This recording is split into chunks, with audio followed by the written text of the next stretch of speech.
नमस्कार दोस्तों, स्वागत है आपके अपने YouTube channel yes for study में। आज हम सब फिर एक नए वीडियो के साथ क्लास की शुरुआत करते हैं। आज की आपकी क्लास आपके आने वाले यूपी टेट एग्जाम के लिए मोस्ट इंपॉर्टेंट है, जिसमें हम सब दोस्तों 30 क्वेश्चन को कवर करेंगे और यह क्वेश्चन दोस्तों आपके सीडीपी से संबंधित क्वेश्चन सभी हैं। इसमें जितने भी क्वेश्चन लिए गए दोस्तों, सभी क्वेश्चन रिसर्च करके इसमें शामिल किए गए हैं, जो कि आपके यूपी टेट के एग्जाम में क्वेश्चन पूछे जा सकते हैं। हर क्वेश्चन ये कि आपका यूपी टेट के लेवल के हिसाब से क्वेश्चन होता है। जैसे आपका अगर सीटेट देखेंगे, सीटेट में क्वेश्चन दोस्तों तारीख होता है, लेकिन यूपी टेट में जो होता है वह कंसेप्चुअल बेसिस पे होता है, फिक्स क्वेश्चन होते हैं। इसका आंसर यही हो सकता है। इसलिए इसमें जितने भी क्वेश्चन मिलेंगे, सभी क्वेश्चन को हम सब विस्तार पूर्वक से समझेंगे। जो चारों ऑप्शन होंगे, चारों ऑप्शन को भी हम सब इसमें समझेंगे कि चारों ऑप्शन में से कौन सा ऑप्शन सही है और वो ऑप्शन क्यों वही ऑप्शन सही है, इसकी भी बात हम सब करेंगे। अगर आप इस चैनल पे नहीं तो चैनल को जरूर सब्सक्राइब करिए और कमेंट करके बताइए आपको क्लासेस कैसे लग रही हैं। आपको यहाँ पे यूपी टेट के सभी सब्जेक्ट की प्रैक्टिस क्लासें उपलब्ध कराई जाएंगे।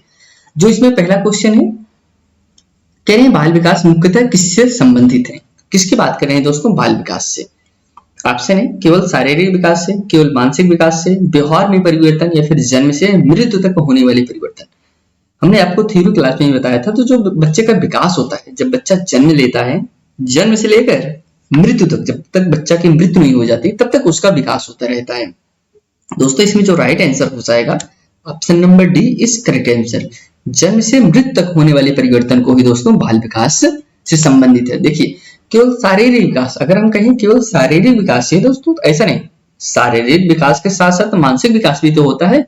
अगर केवल मानसिक कहें, देखिए केवल शारीरिक केवल मानसिक, ये दोनों गलत हो जाएंगे। व्यवहार में परिवर्तन, जाहिर सी बात है दोस्तों, व्यवहार में परिवर्तन तो होते हैं, लेकिन जन्म से मृत्यु तक होने वाले परिवर्तन, मतलब बच्चा जब से जन्म लिया जब तक उसकी मृत्यु नहीं हो जाती है, इसमें सभी चीजें ये शामिल हो जा रही हैं। इसलिए ऑप्शन इसमें D is correct answer. Next question है, पियाजे के अनुसार संज्ञानात्मक विकास की प्रथम अवस्था कौन सी है। आपको पता होगा जो आपके पियाजे महोदय थे, इन्होंने 4 अवस्थाएं बताई थी। अब चारों अवस्थाओं के चारों अवस्थाओं का नाम यही है। इसमें से पहली अवस्था कौन सी है? ऑप्शन पहला जो है पूर्व संक्रियात्मक अवस्था, सेकंड जो है दोस्तों संवेदी गामक अवस्था, थर्ड जो है मूर्त संक्रियात्मक अवस्था, लास्ट है जो दोस्तों औपचारिक संक्रियात्मक अवस्था। देखिए, पियाजे का जो सिद्धांत का नाम था, उसका सिद्धांत का नाम था संज्ञानात्मक विकास का सिद्धांत। इनकी जो पहली अवस्था थी वह संवेदी गामक अवस्था थी, जो कि दोस्तों जन्म से लेकर 2 वर्ष तक चलती है, जन्म से लेकर 2 वर्ष तक। और सेकंड जो अवस्था है दोस्तों, वह इसकी पूर्व संक्रियात्मक अवस्था, जो 2 से लेकर 7 वर्ष तक मानी जाती है। और मूर्त संक्रियात्मक अवस्था दोस्तों 7 से 11। औपचारिक संक्रियात्मक अवस्था जो है दोस्तों 11 प्लस, आप 11 प्लस कह सकते हैं। यह आपकी औपचारिक संक्रियात्मक अवस्थाएं हो गई। हम सब यहाँ पे पियाजे के बारे में जानेंगे। सिद्धांत का क्या नाम है? संज्ञानात्मक विकास का सिद्धांत। कितनी अवस्थाएं दी थी? 4 अवस्थाएं दी थी। पहली अवस्था संवेदी गामक अवस्था, दूसरी अवस्था पूर्व संक्रियात्मक अवस्था, तीसरी मूर्त संक्रियात्मक अवस्था, चौथी दोस्तों औपचारिक संक्रियात्मक अवस्था। आइए हम सब नेक्स्ट क्वेश्चन पे बढ़ते हैं। इसमें राइट आंसर बी है। अगले क्वेश्चन बढ़ते हैं, निकृष्ट विकास का क्षेत्र का सिद्धांत किसने दिया है? ऑप्शन आपके पास है पियाजे, स्किनर, वाइगोत्स्की, कोहलबर्ग। इसमें जो राइट आंसर हो जाएगा वाइगोत्स्की। जो निकट विकास का आप नाम सुने होंगे जेडपीडी जो है दोस्तों, यह किससे संबंधित है? आपका वाइगोत्स्की के। अब चलिए इसके बारे में हम समझते हैं। देखिए, निकट विकास का क्षेत्र किससे संबंधित है? वाइगोत्स्की से संबंधित है। अब देखिए, पियाजे की अगर हम सब बात करें तो पियाजे का जो सिद्धांत है, अभी हमने जस्ट ऊपर बात किया, इनके सिद्धांत का नाम है संज्ञानात्मक विकास का सिद्धांत। सेकंड ऑप्शन है स्किनर का जो सिद्धांत है दोस्तों, क्रिया प्रसूत अनुबंधन का सिद्धांत। किसने दिया था? स्किनर ने दिया था। वाइगोत्स्की का आपने समझ लिया। देखिए, वाइगोत्स्की जो है, इन्होंने जो संस्कृत कल्चर पे ज्यादा फोकस किया था। संस्कृत की बात आया जाए तो इन सब समझिए कि वाइगोत्स्की से संबंधित है। कोहलबर्ग की अगर हम सब बात करें, नैतिक विकास का सिद्धांत किसने दिया था? कोहलबर्ग ने दिया था। तो यहाँ पे हम सब समझिए दोस्तों, इसमें जो राइट आंसर ऑप्शन सी है वाइगोत्स्की। अधिगम का सिद्धांत प्रयास या त्रुटि किसने दिया था? देखिए, एक अधिगम का सिद्धांत है, प्रयास या त्रुटि का सिद्धांत किसने दिया था, इसके बारे में पूछा गया। देखिए, ऑप्शन है थॉर्नडाइक, पावलोव, स्किनर या फिर कोहलर। राइट आंसर इसमें ऑप्शन फर्स्ट हो जाएगा। जो प्रयास या त्रुटि का सिद्धांत है दोस्तों, वह थॉर्नडाइक महोदय ने दिया था। अब हम सब बात करेंगे, अगर प्रयास या त्रुटि का सिद्धांत थॉर्नडाइक ने दिया था तो पावलोव ने क्या दिया था? पावलोव ने दोस्तों शास्त्रीय अनुबंधन का सिद्धांत दिया था। कौन सा दिया था? शास्त्रीय अनुबंधन का सिद्धांत। स्किनर, अभी हमने जस्ट इसके पहले आपको स्किनर की बात किया था, स्किनर की बात किए थे। आप यहाँ पे समझ सकते हैं स्किनर। देखिए जो क्वेश्चन आएंगे हर क्वेश्चन का हम ऑप्शन बताएंगे, लेकिन आप पिछले क्वेश्चन से कनेक्ट करते रहिए। अभी हमने स्किनर की बात किया था, आपको बताया था क्रिया प्रस्तुत अनुबंध का सिद्धांत किसने दिया था? स्किनर ने। यहाँ पे भी स्किनर आया तो हम इसको भी बताते चलेंगे, नहीं तो अगर आप हम समझेंगे तो फिर यहाँ पे बताने की नहीं जरूरत होगी। अब इसके बाद हम कोहलर को समझते हैं। कोहलर की अगर हम सब बात करें तो अंतर्दृष्टि सिद्धांत किसने दिया था? कोहलर ने दिया था। इसमें जो राइट आंसर हो जाएगा ऑप्शन नंबर इसमें दोस्तों ऑप्शन नंबर फर्स्ट से ये ऑप्शन गलत हो गया है। Option is correct answer. अधिगम का सिद्धांत किसने दिया था? अधिगम का सिद्धांत टेयासेंटोटे का सिद्धांत किसने दिया है? थॉर्नडाइक ने दिया था। ऑप्शन इसमें ए इज करेक्ट आंसर। ये टाइपिंग एरर है, इसको नहीं, सी नहीं दोस्तों, सी तो क्रिया प्रस्तुत अनुबंधन का स्किनर ने दिया था, तो ऑप्शन इसमें ए इज करेक्ट आंसर। अगले क्वेश्चन बढ़ते हैं। स्किनर का सिद्धांत किस पर आधारित है? अभी जस्ट हमने स्किनर की बात किया था। ऑप्शन फर्स्ट है अंतर्दृष्टि क्रिया प्रस्तुत अनुबंधन, थर्ड है शास्त्रीय अनुबंधन, फोर्थ है दोस्तों संज्ञानात्मक विकास। स्किनर का सिद्धांत किस पर आधारित है? स्किनर का सिद्धांत आपको हमने बताया था क्रिया प्रस्तुत अनुबंधन का सिद्धांत किसने दिया था? स्किनर ने दिया था। चलिए हम सब और बात करते हैं। इसमें अंतर्दृष्टि का सिद्धांत किसने दिया था? अंतर्दृष्टि का सिद्धांत किसने दिया था? कोहलर ने दिया था। कोहलर ने दिया था। शास्त्रीय अनुबंधन का सिद्धांत किसने दिया था? यह दोस्तों पावलोव ने दिया था। किसने? पावलोव ने दिया था। इसके बाद संज्ञानात्मक विकास का सिद्धांत किसने दिया था? यह दोस्तों आपके पीएससी महोदय ने दिया था। आइए हम सब नेक्स्ट क्वेश्चन पे बढ़ते हैं। इसमें option b is correct answer. बुद्धि लब्धि आईक्यू ज्ञात करने का सूत्र किसने दिया था? जो हम आईक्यू ज्ञात करते हैं किसी बच्चे के कितने आईक्यू है, वास्तविक एज बराबर इस जो बुद्धि लब्धि का सूत्र है वो किसने दिया था, इसकी बात कर रहे हैं। ऑप्शन है बी ने, टर्मन, स्टर्न या फिर स्पीयरमैन। देखिए इसमें जो बीने महोदय थे, बीने महोदय ने क्या दिया था? मानसिक आयु की अवधारणा किसने दिया था? बीने ने दिया था। टर्मन दोस्तों स्टर्नफोर्ड बीने टेस्ट विकसित किया था। कौन? टर्मन। स्टर्न दोस्तों यही आपका राइट आंसर हो जाएगा। मानसिक, इसमें जो इसका सूत्र होता है मानसिक आयु, मानसिक आयु बटे वास्तविक आयु।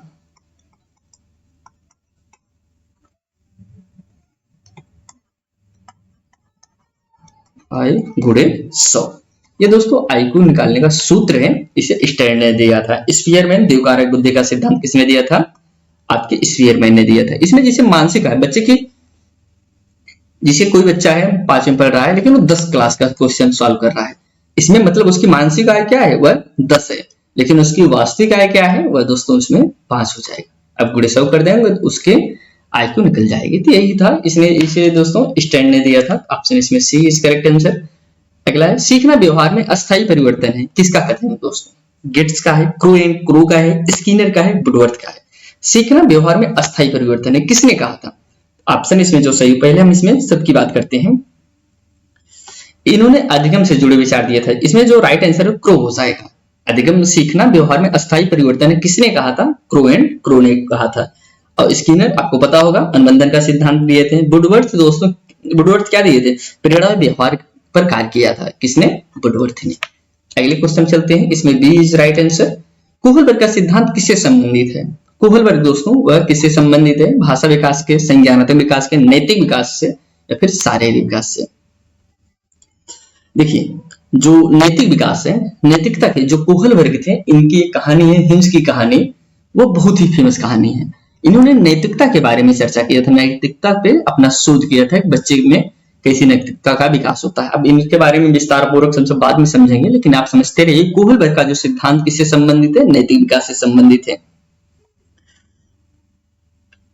संज्ञानात्मक विकास किससे संबंधित है? आप जानते रहिए पियाजे से संबंधित है। और नैतिकता किससे संबंधित है? कोहलबर्ग से है।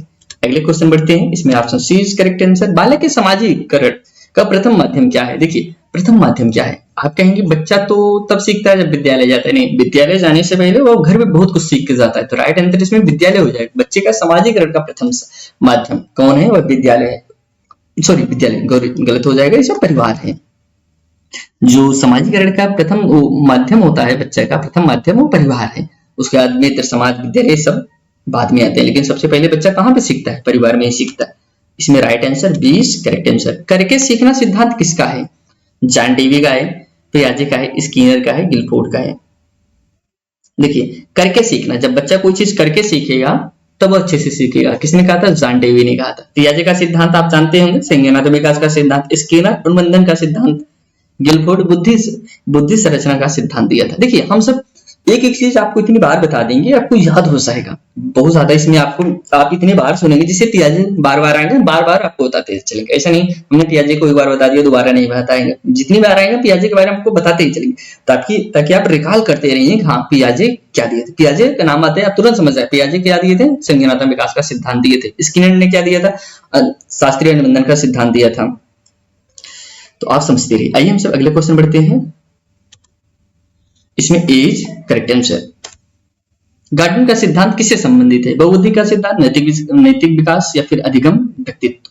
गार्डनर ने क्या दिया था? आप जानते होंगे, गार्डनर के जब भी बात आती है तो इन्होंने बहुबुद्धि का सिद्धांत दिया था। इन्होंने बताया था कि जो बुद्धि होती है बहुत प्रकार की होती है, सभी में एक प्रकार की नहीं बुद्धि होती है। यह मल्टीपल इंटेलिजेंस की थ्योरी इन्होंने दिया था। किसने? गार्डनर ने दिया था। नैतिक विकास का सिद्धांत की बात आए तो किसने दिया था?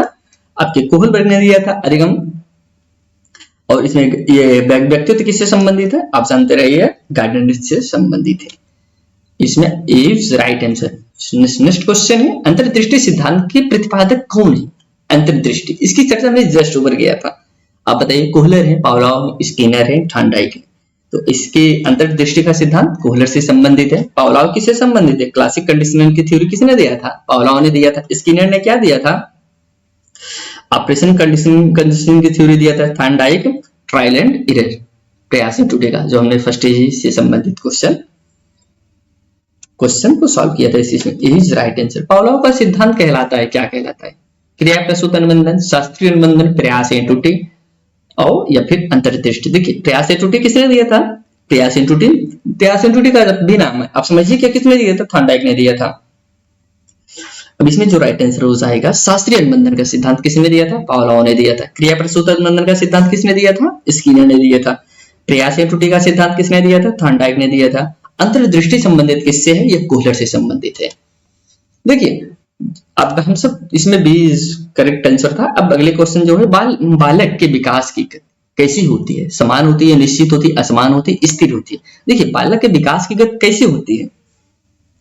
एक समान तो चलता नहीं है। एक समान अगर ऐसे बालक की गति चलता रहे तो जिंदगी भर ऐसे तो चलेगा नहीं। समान, एक समान तो रहे, निश्चित नहीं है कि बालक का विकास यहाँ तक जाके यहाँ पर रुक जाएगा, ऐसा तो है नहीं। असमान, स्थिर, अरे स्थिर रहती है कैसे? मतलब चल रही है ऐसे ही चलती रहेगी, ऐसे जाता नहीं। असमान, कभी ये तेज हो जाएगा, कभी ये स्लो हो जाएगा, कभी ये तेज हो जाएगा, कभी ऐसे चलेगा, फिर ऐसे तेज हो जाएगा, फिर ऐसे स्लो चलेगा, फिर ऐसे, इस तरीके से असमान होती है।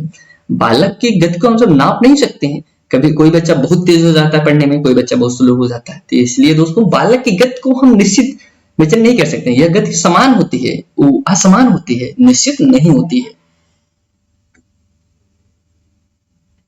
इसमें जो राइट आंसर ऑप्शन सी सही है। अगला क्वेश्चन है, समावेशी शिक्षा का उद्देश्य क्या है? किसकी बात करें? समावेशी ऐसा शब्द है जो कि आपके एग्जाम में काफी बार पूछा जाता है।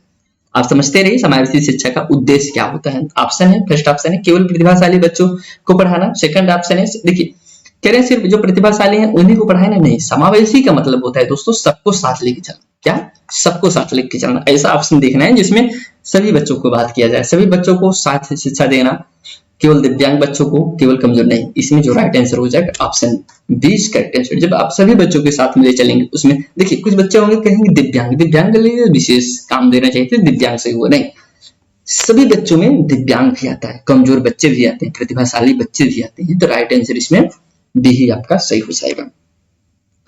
अगला जो क्वेश्चन है, वंशानुक्रम और वातावरण का सिद्धांत किससे संबंधित है? किसने बोला था वंशानुक्रम और वातावरण की बात? कौन से मनोवैज्ञानिक, किसने, मतलब किससे संबंधित है आपको ये बताना। नाम इसमें नहीं पूछा है। विकास, अधिगम, प्रेरणा या फिर व्यक्तित्व।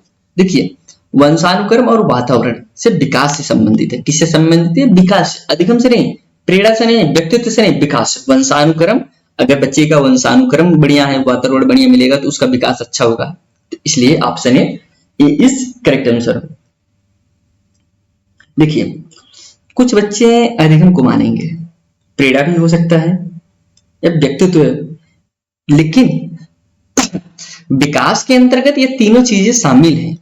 विकास आप सोच सकते हैं, विकास देखिए अगर बच्चा अधिगम कर रहा है किसके अंतर आएगा, विकास के अंतर्गत आएगा। प्रेरणा आ रहा है किसके अंतर्गत आएगा, विकास के अंतर्गत आएगा। व्यक्तित्व होता है किसके अंतर्गत आएगा, विकास के। मतलब ये सभी चीजें किसमें शामिल है, विकास में। इसीलिए राइट आंसर इसमें A is correct answer. Next question है, प्रेरणा का अर्थ है, प्रेरणा का अर्थ क्या है, दंड देना है, सीखने की इच्छा उत्पन्न करना है, परीक्षा लेना है, खेल करना है। देखिए सीखने की इच्छा उत्पन्न करना, प्रेरणा का क्या मतलब होता है, जब बच्चों को हम सीखने के लिए इच्छा उत्पन्न करते हैं, यही तो प्रेरणा का मतलब होता है। दंड देना नहीं है, सिर्फ परीक्षा नहीं, परीक्षा तो दोस्तों नहीं, गलत हो जाएगा, दंड देना भी गलत हो जाएगा। तो सीखने का सर्वश्रेष्ठ माध्यम क्या माना जाता है, व्याख्यान, अनुकरण, अनुभव, रटना।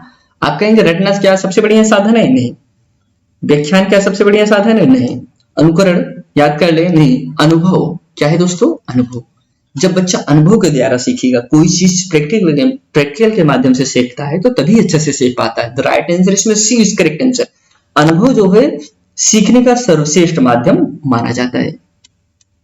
Option c is correct answer.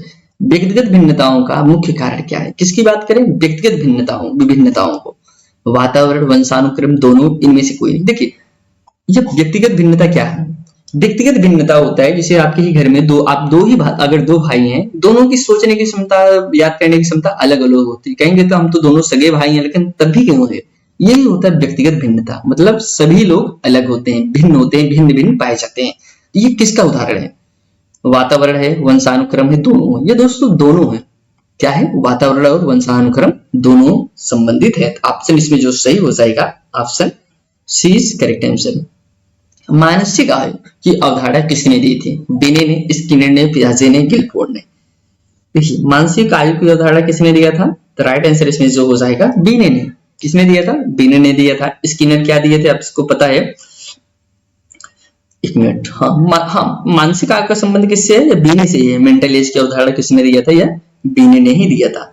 चलिए हम सब आगे बढ़ते हैं। सीखने में पुरस्कार का सिद्धांत किसने दिया था, कह रहे हैं कि जो सीखने में पुरस्कार के माध्यम से सीखने के लिए प्रेरित करने का काम किस मनोवैज्ञानिक ने किया था, स्किनर है, पियाजे है, या फिर फ्रायड है, या फिर कोहलबर्ग है। तो राइट आंसर इसमें ए, स्किनर ने बात करते हैं। स्किनर मानते थे अगर हम पुरस्कार देके बच्चों को सिखाएंगे तो सीख सकते हैं, अच्छे से सीख सकते हैं। रीइंफोर्समेंट की, रिवार्ड की बात किसने की था, स्किनर ने किया था। पियाजे संज्ञानात्मक विकास हो जाएंगे। फ्रायड आपके मनोविश्लेषणात्मक सिद्धांत। कोहलबर्ग किससे संबंधित है, नैतिक विकास से संबंधित है। यहाँ पे आप समझ गए। पुरस्कार की बात आए किससे संबंधित होगा, तो आपका स्किनर से ही संबंधित होगा। स्किनर ने पुरस्कार की बात किया था। आइए हम सब अगले क्वेश्चन बढ़ते हैं। किशोर अवस्था को तूफान और तनाव की अवस्था किसने कहा था दोस्तों, आप सुने होंगे जो किशोरावस्था होता है, किशोरावस्था में बच्चे ज्यादा बिगड़ते हैं, या फिर इसी अवस्था को तूफान या तनाव की अवस्था किस मनोवैज्ञानिक ने यह संज्ञा दी थी, हर्लाग ने दिया था, स्टिमुले हॉल ने दिया था, पियाजे ने दिया था, रॉस ने दिया था। राइट आंसर इसमें बी हो जाएगा। स्टिमुले हॉल ने कहा था कि जो किशोरावस्था होती है बच्चों को, वह तूफान की अवस्था होती है, तनाव की अवस्था होती है। नेक्स्ट क्वेश्चन है, विकास का कौन सा सिद्धांत कहता है कि विकास सिर से पैर की ओर होता है। देखिए जो बच्चे का विकास होता है वह सिर से पैर की तरफ होता है, केंद्र से बाहर की तरफ होता है। इसे आप जानते रहिए, सिर से पैर की तरफ और केंद्र से बाहर की तरफ।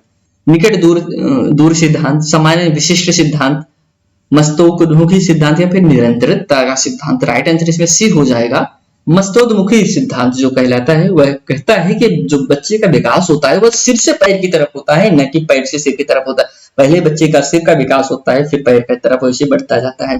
केंद्र से बाएं की तरफ होता है, न कि बाएं से केंद्र की तरफ होता है। अगले क्वेश्चन बढ़ते हैं। अधिगम को प्रभावित करने वाला कारक नहीं है, जो अधिगम को प्रभावित करने वाला कारक नहीं है वो बताइए। क्या प्रेरणा अधिगम को प्रभावित करती है, हाँ करती है दोस्तों। रुचि भी करती है। अगर आपकी रुचि नहीं कोई चीज सीखने में तो आप कैसे सीख पाएंगे, नहीं सीखेंगे। थकान भी दोस्तों करती है। अगर आप कोई चीज आपको थकान लगी है तो कैसे सीख पाएंगे, नहीं सीखेंगे। अधिगम आपका प्रभावित होगा। ऊंचाई आपकी लंबाई से नहीं मतलब है आप इतने लंबे हैं इतने लंबे हैं। आप छोटे होंगे तब भी सीख सकते हैं, बड़े हैं तब भी सीख सकते हैं। इसमें option D is correct answer. जो नहीं था वही पूछा गया था, तो नहीं, इसमें डी है। समावेशी शिक्षा में शिक्षक की भूमिका क्या है दोस्तों? किसकी बात करें? समावेशी। हमने समावेशी में आपको पहले ही बताया था, समावेशी मतलब कि सभी को साथ लेके चलना। करें भेदभाव करना, आप भेदभाव करके पढ़ाएंगे नहीं, सभी को समान अवसर देना सही है दोस्तों। केवल मेधावी छात्र, यह भी गलत हो जाएगा। केवल पाठ्यक्रम पूरा करना, यह भी गलत हो जाएगा। राइट आंसर इसमें option D is correct answer. रचनावाद, रचनावाद किससे संबंधित है? बाल केंद्रित शिक्षा, छात्र स्वयं ज्ञान का निर्माण करता है, रटने की प्रक्रिया या फिर अनुशासन। रचनावाद क्या किसकी बात करता है? रचनावाद जो बात करता है दोस्तों, ऑप्शन इसमें बी सही होगा। छात्र स्वयं ज्ञान का निर्माण करता है। रचनावाद क्या बात करता है? जब रचनावाद के लिए बच्चों को हम प्रेरित करते हैं, बच्चा इसमें खुद से ही सीखने का प्रयास करता है, अपने ज्ञान का निर्माण खुद से ही करता है। तो ये ऑप्शन इसमें बी करेक्ट आंसर। सीखने का हस्तांतरण क्या है? भूल जाना, एक स्थिति का ज्ञान दूसरी स्थिति में उपयोग करना, दंड देना, परीक्षा लेना। चलिए, सीखने का हस्तांतरण, हस्तांतरण मतलब होता है एक जगह से दूसरी जगह हस्तांतरण करना। तो दोस्तों, जब हम अपना ज्ञान एक जगह से दूसरी जगह ले जा रहे हैं, एक जो यहाँ पे जो सीखे उसका यहाँ पे यूज कर रहे हैं, तो वही होता है हस्तांतरण। ऑप्शन इसमें बी सही होगा। एक स्थिति का ज्ञान दूसरे स्थिति में उपयोग करना ही आपका सीखने का हस्तांतरण कहलाता है। बाल केंद्रित शिक्षा में शिक्षक की भूमिका होती है, कैसी होती है? नियंत्रक होती है, मार्गदर्शक होती है, दंडदाता होती है, निरीक्षक होती है। दोस्तों, यह मार्गदर्शक होते हैं। बाल केंद्रित में बच्चा ही सर्वश्रेष्ठ होता है, इसमें एक टीचर का जो काम होता है वो सिर्फ मार्गदर्शक का ही काम करता है। तो ऑप्शन इसमें बी इज राइट आंसर। निम्न में से कौन सा अधिगम का सिद्धांत नहीं है?